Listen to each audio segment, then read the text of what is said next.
Hello and welcome back, ladies and gentlemen, to another episode in my series on the Witcher lore. If this is my first video you're watching, then hello and welcome. My name is OKGov and I'm here to do the best job I can in explaining the lore of the Witcher world. In the last episode we looked at Dopplers, but today we're going to be taking a look at the Isles of Skellige. This is going to be a pretty extensive video, and to make it more comprehensible I've divided it up into 3 chapters. We'll start by looking at the land, then the people and the various clans, and then finally all the different locations. I was going to include a separate chapter just for the monsters alone that come from Skellige, but trying to work out which ones are which and which ones actually do come from Skellige is a challenge in itself. So the basic idea is that any monster that is in Skellige is going to be a lot tougher than the ones that are in Velen, for instance, so that's really the only thing you need to know. Skellige is a cold and harsh collection of varying islands that are situated in the Great Sea, just off the coast of Sintra and southwest of Verdun and Sidras. It is also referred to as the Skellige Isles, famous for its fast lethal longships, its tough and hardened warriors, and its many clans that have built up reputations over the centuries. The land itself is actually ruled by a king of sorts who is elected by the various jarls who rule their own separate areas. For those of you who don't know, a jarl is a Scandinavian noble ranking, being that is immediately below the king, one who owns his own land and territory. Each jarl represents their own clan, those of whom then vote for the next king during a traditional moot. However, generally speaking, in practice, the kings are often from the same clan or at least related to keep a bloodline, meaning for example that if the family has a daughter and a son that are in line for the throne, one of those two will be voted in and judged on their deeds and various principles. Being a land that is very encompassed by the ideas of honour and glory in battle, they are not always on good terms with most of the North, or for that matter, anyone. That is not to say they are a mean-hearted people, in fact it is the very opposite. They simply don't always take too kindly to outsiders due to how interwoven they are inside of their own communities. They did have good relations with Sintra due to a marriage between 2 of their heirs, but after the death of one of the members at the hand of Nilfgaard, they became obsessed with vengeance and began raiding the Nilfgaardian coasts, causing any who were allies to the Empire to break bonds with Skellige or to pick a side.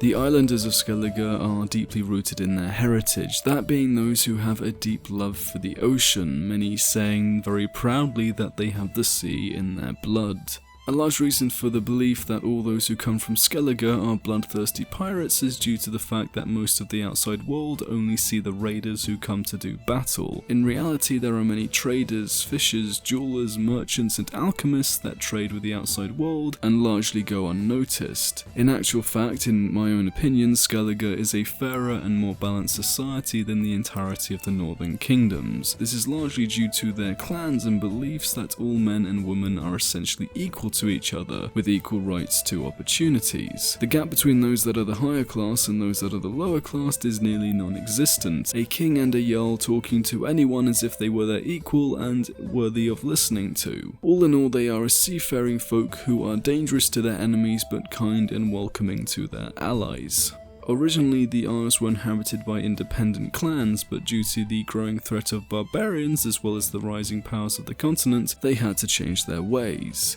Skellige became a monarchy, and so the king or queen needed an official seat and a title. For this purpose, a castle was built on the small island named Caer Almhult. In the end, however, each ruler preferred to keep his or her clan's location, and hence the castle was left unused, eventually becoming a prison and finally a ruined lair for outlaws. The position of a monarch is not passed down through blood, instead the king or queen is elected by the jarls of the influential clans. The jarls can choose to support themselves, their younger relatives, or any other candidate, although it is very common for the successor to the throne to be a descendant of the previous ruler, hence why there can, technically speaking, be a bloodline.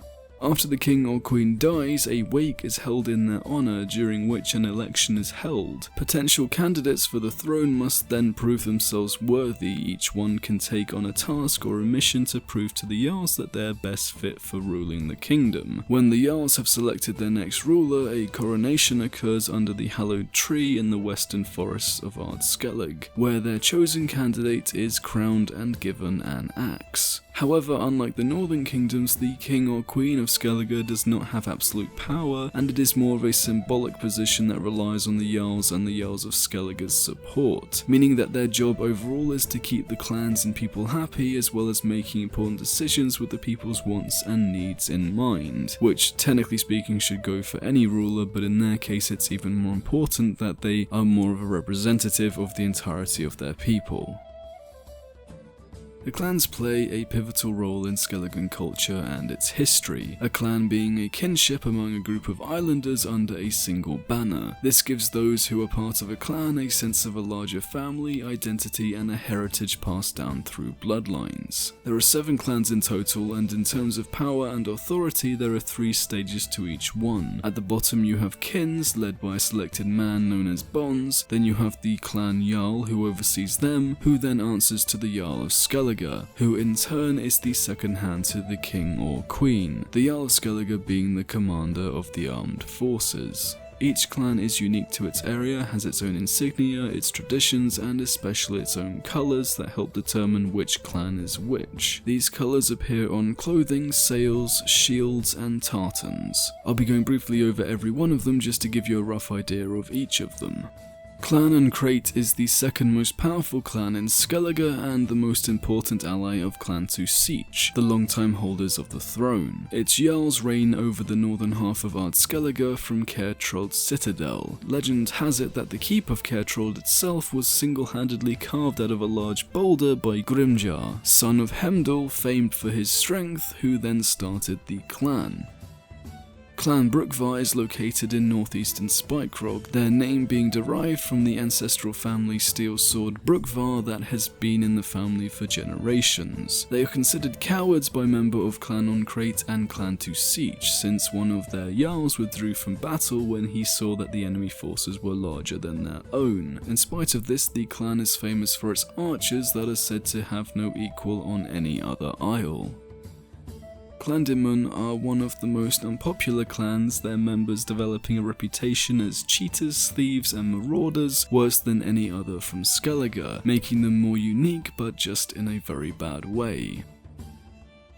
Clan Drummond's original territory was Unvik, but they left the island and settled in the southern half of Skellige. Jarls from this clan do have a tradition in pillaging possessions, and their biggest and only true rival is Clan Uncrate. Clan Heime are located in Hindisfal according to old fables. They are also known as Clan Hindar because of the holy grave located inside of their domain. What makes this clan unique from the others is their piety, resulting from the fact that the Temple of Freya, the greatest church for this goddess, and the holy grave of Hindar are both located here. This clan does not have a specific rival in the Isles, only some classic disputes with Clan Drummond. Clan Siege rules over Skellige. Their emblem is the head of a white bear on a blue shield. This is tied to the legend of a deity that was famed for his cleverness, who with an enhanced sword defeated another powerful god and founded the clan. They gave Skellige at least 2 kings and held positions like Jarl of Skellige or King of Sintra, as they were connected to the House of Raven through marriage. They also have ties to another powerful family, Clan Uncrate of Skellige.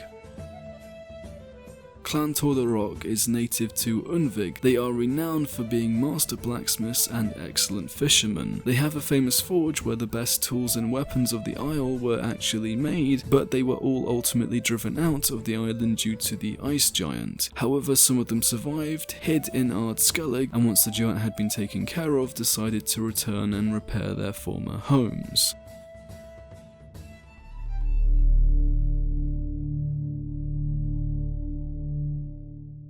When it comes to the beliefs of the people, the gods of the sea and goddess Freya are those who are mainly worshipped throughout Skellige. Freya is revered by the islanders above all other deities, being a central figure in their religious system. Skelligans have given her the respected title of the Great Modron, meaning mother in their language, for Freya is a patron of fertility, love and beauty. She also poses as the patron of soothsayers, mystics and telepaths, as symbolized by her sacred animals, the cat which sees and hears while being unseen, and the falcon who watches everything from the sky, and by her jewel, the necklace of foresight, Brisingamen. The islanders also revere a mythical hero named Heimdall, his mistress and their children, founders of the most powerful clans and the first alleged rulers of the island. They also trust and believe in local druids who are seen as wise men and act as diplomats, royal advisors, warriors and wielders of magic. There are also two forgotten deities, Svalblod and Melusine. Svalblod was worshipped by a cult cast out of Skellige for practicing rituals so drastic that they disgusted and disturbed many local folk. When it all went too far and got out of control, Jarls brought an end to it, and by 1272 the only thing that is representative of the religion is the henge found in Fornhalla. Melusine was apparently a siren that was so strong, large and different from the others that some islanders worshipped her as a semi-divine being. She hibernated in a cave at the southern cliffs of Spikerog, leaving at times to go and hunt. During that time, the locals who feared her and worshipped her enough built a massive shrine inside of her cave, remembering her as the mad and dangerous Lady Melusine of the depths.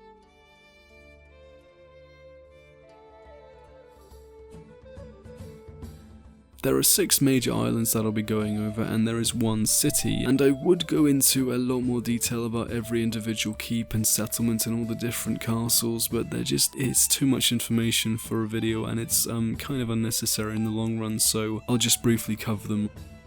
Skellige, otherwise known as High Skellige, Upper Skellige or Greater Skellige, is the largest of the 6 islands. It was divided with half being in the hands of Clan Uncrate and the other in those of the Jarls from the Clan Drummond, both clans being eternal enemies and hating the very idea of being neighbours, as you probably already know by now. It is also the location of Caer Trold, it being the largest settlement and although not technically a city, can be considered one. It is the centrepiece from which the Jarls and Kings rule, being the largest port in Skellige and the very keep being carved into the rock. Skellige, known as Small or Lesser Skellige, is one of the other larger islands. It lies to the north between Skellige and Spikerog. This is ruled by the Jarls from Clan Tusic, a prestigious family from which at least 2 kings have ascended from. Faroe is one of the smallest and southernmost islands belonging to Clan Demon, who are likely named after 2 of the islands. Hindisfal is the smallest island but one of the most striking, located closely behind Unvik. It has mountainous ranges, many fjords, and the landscape is covered by lush vegetation and forests. There lies the sacred grove Hindar and the temple of Freya, which is tended by the high priestesses. Located just off the coast is also another mystical place, the great rock called Caer Heimdall, meaning that despite the size it does not make it any less important.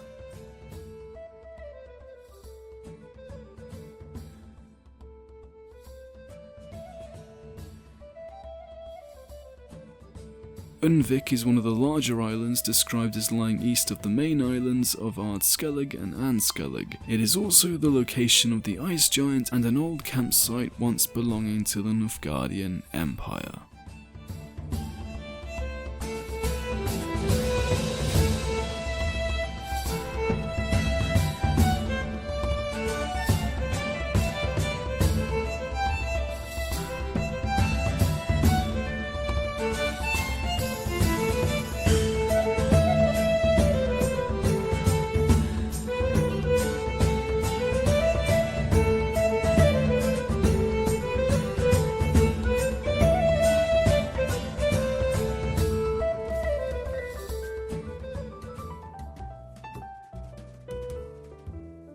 So that's about it on Skellige, and like I said, I did leave out a few of the smaller details as I mentioned before, and it was really fun to read up about Skellige in particular because of how they're so based off of Vikings as well as a lot of Celtic and Gaelic cultures. You can really see the resemblance and where CDPR took a lot of inspiration from in terms of how they all have their own colours and their own tartans, and how they're a very interconnected people in the way that the cold and the harshness of the land has brought them all together in that way. And I was going to cover the language inside of the video, but I've decided to do something else separately, which I think a lot of you guys will actually enjoy, so that'll be coming out probably after this video, but I haven't decided yet. And thank you so much for watching. If you did enjoy this video, then please leave a like down below and maybe consider supporting me on Patreon, because it really does help me out and just to keep the channel going, generally speaking. And a massive thank you to all my current patrons for keeping me going. Until the next one, this has been OkGov. You will go and have a very, very wonderful day, and I just want you to know that when I say that, I really do mean it. You go and have a fantastic day.